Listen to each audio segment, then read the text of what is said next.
आमंत्रित करना चाहता हूं कि क्रांतिकारी मरते नहीं, उसे दफनाया जाता है और कब्र खोद को देखो तो जिंदा पाया जाता है, जिंदा पाया जाता है।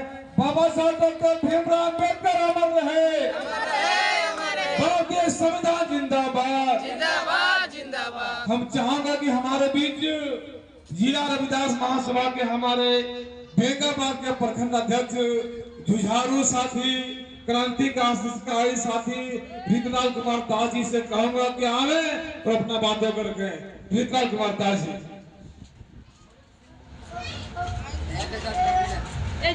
बहुत बहुत धन्यवाद संचालक महोदय, जो हमें 2 शब्द बोलने का मौका दिए। सर्वप्रथम आज की इस कार्यक्रम में अपने बहुजन समाज में जन्मे सभी संतों महापुरुषों के चरणों में कोटि कोटि नमन करते हुए परम पूज्य बाबा साहब संविधान निर्माता, जिनकी आज प्रतिमा का अनावरण हुआ है, उस मसीहा के चरणों में कोटि कोटि नमन करते हुए मैं आप सभी का धन्यवाद करता हूं। साथ ही मंच पर विराजमान हम सबों के गार्जियन स्वरूप समता सैनिक दल के राष्ट्रीय उपाध्यक्ष उमाचरण दास जी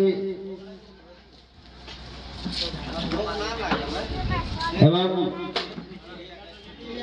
नगर अध्यक्ष बड़े भाई सुखदेव दास जी,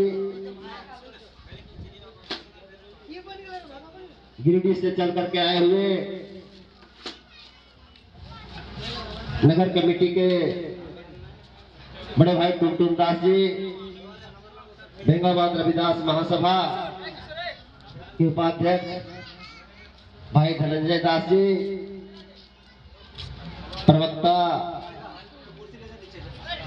अमर कुमार दास जी, राजा राव जी एवं आज अम्बेडकर नगरी कर्मपुरा में तब्दील करने वाले इस कमेटी के सलाहकार लीटन दास जी एवं तमाम कमेटी के अध्यक्ष, सचिव, कोषाध्यक्ष एवं सभी मेंबर को मेरी ओर से बहुत बहुत धन्यवाद, जो आज आप लोगों ने एक नई शुरुआत के तौर पर जो प्रकाशमय कार्य करने का प्रयास किए हैं, उसके लिए इस मंच की ओर से आप लोग को धन्यवाद देता हूँ। लेकिन बहुत से हमारे साथी बता चुके हैं कि जानना और मानना में बहुत अंतर है, इसलिए दिखावे पे नहीं जाइए। अगर करना है तो तन मन से कीजिए, तभी आपको सफलता मिल सकती है। बाबा साहब कहे हैं कि मैं मूर्तियों में नहीं, किताबों में हूँ। उद्देश्य अर्थात इसका कहने का भाव है कि मेरे मूर्ति में पूजा करने से ज्यादा हमारे विचारधारा पर, हमारे उद्देश्यों पर, संविधान में जो तुम्हारे लिए सारी व्यवस्था है, उस आदर्शों पर चलने की जरूरत है। तो मैं आप लोगों से आग्रह करता हूं कि हमारे जितने वक्ता लोग मंच पर विराजमान हैं और जो यहाँ के स्थानीय जो आयोजक करता लोग हैं, वो अपने अपने घरों की ओर चले गए हैं। ये दुख की बात है, फिर भी कोई बात नहीं। जो हम लोग जिस उद्देश्य से आए हैं, हम सब लोग बोल रहे हैं कि आप लोग, विशेष करके मैं महिलाओं के लिए मैं आग्रह करना चाहूंगा कि आप लोग अंधविश्वास, पाखंडवाद, ये सब से बाहर निकलने का प्रयास करें।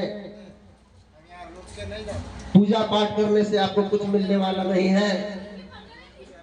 आप अपने बच्चे का उज्जवल भविष्य को चाहते हैं, बाबा साहब के दिए हुए मार्गों पर अगर चलना चाहते हैं तो सारा चीज पूजा पाठ छोड़ करके अपने बच्चों को पढ़ाई में लगाएं। आधी रोटी खाएं, पुराने फटे कपड़े पहने, लेकिन बच्चों को अच्छी शिक्षा जरूर दिलाएं। रोजाना स्कूल भेजें, उसको कोचिंग भेजें, तभी आपका बच्चा शिक्षित होगा और आपका जीवन स्तर जिस स्थिति में अभी है उसको बदलने में उसके अंदर पावर आएगा। एक कहावत है छोटा सा, उसके बाद में अपनी बातों को समाप्त करूंगा कि पूजा पाठ करने से कुछ न मिले, पूजा पाठ करने से कुछ न मिले, संविधान पढ़ने से मिले ज्ञान।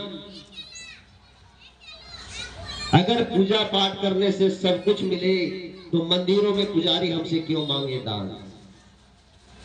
तो ये बात आपको समझना होगा कि जो पुजारी नित दिन उस मूर्ति के साथ रहता है उसके घर में तो किसी तरह की कमी नहीं होनी चाहिए, तो वो मूर्ति से ही सारा व्यवस्था क्यों नहीं मांग लेता है। हम लोगों को कहता है कि मूर्ति आपको सब कुछ दे देगा, आपका बेटा पढ़ेगा, आपके बेटा को रोजगार लगेगा, नौकरी लगेगा, सब तरह का व्यवस्था इस मूर्ति में है, तो वो हम लोगों से दान क्यों मांगता है। ये हमारी माताएं लोग को समझना होगा। हम लोगों को बेवकूफ बना रहा है, आज तक हम लोगों को बेवकूफ बनाया गया है, इस बात को समझने की जरूरत है। इसलिए मैं घुमा फिरा के यही कहना चाहूंगा कि अब शिक्षा की ओर चलिए, और जो थोड़ा सा हमारा समाज में बुराई भी व्याप्त है, जो हमारे युवा साथी से लेकर के बहुत से लोग उसका शिकार हो रहे हैं, शराब का, जो हमारी मानसिकता को भटका रहा है। हमारे बच्चे जिनको अच्छी शिक्षा में जो व्यवस्था चाहिए उस शराब में लीन रहने के कारण उधर अपना ध्यान आकर्षित नहीं करा पा रहे हैं। इसलिए उस पर भी थोड़ा सा विराम लगना चाहिए। जब तक इन छोटी छोटी समस्याओं को आप नहीं रोकिएगा तो आगे की ओर आप नहीं बढ़ सकते हैं। साथ ही मैं एक बात और कहना चाहूंगा कि कल मेरे गांव में भी जयंती कार्यक्रम था और इन सभी महापुरुषों का किताबें, फोटो, संविधान वगैरह का स्टॉल भी लगाया गया था। और खुशी की बात है कि आज हमारे चकुआड़ी से चल करके आए हुए मास्टर साहब के सौजन्य से आज भी यहाँ स्टॉल लगाया हुआ है। तो लगभग हमको लगता है कि पुराने लोगों के घर में अभी रामायण, महाभारत, भागवत गीता वगैरह वगैरह बहुत तरह की किताबें मिल जाएगा। लेकिन हमारे जो महापुरुषों जिन्होंने हमारे लिए त्याग, बलिदान और हर तरह से हम लोगों का जो सारा चीज वर्णित है वो किताब बाजार में जल्दी से नहीं मिलता है। जो हमारे मास्टर साहब व्यवस्था करा करके बड़ी दूर से दिल्ली से लेकर के लाए हैं, जिनको आप लोग सब लोग खरीदिए, जितना आपका व्यवस्था हो सके उसके आधार पर अपने महापुरुषों का फोटो लीजिए, महापुरुषों का किताबें लीजिए। जरूरत तो घर घर में संविधान की है, कम से कम उसको भी रखिए और अपने पढ़े लिखे बच्चों को पढ़ाइए, तभी वो अपने समाज को आगे की ओर ले जा सकता है। इन्हीं चंद शब्दों के साथ आप सबको जय भीम, जय भारत, जय संविधान। बहुत बहुत धन्यवाद।